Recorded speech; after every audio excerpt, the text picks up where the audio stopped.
শ্বশুর বাড়ি আছে না, বাপের বাড়ি আছে না, তাদের কাছে ভোট চাইতে হইব নি? হইব নি? আপনার বললো যদি রাখতে হয় 12 তারিখ পর্যন্ত কোনো রাগ করা যাবে না।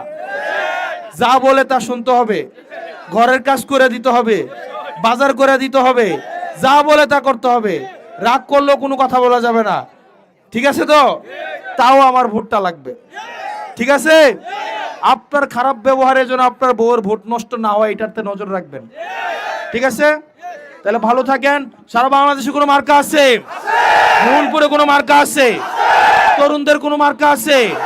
সংসদের কোনো মার্কা আছে? ওই সেই মার্কা। হাতের তালি, হাতের তালি। জোর হলো না, আরো জোরে। সংসদে, সংসারে আবার যাবে, সরকারে এবার যাবে, মোহনপুরে জোর হলো না। তরুণদের, যুবদের, যুবদের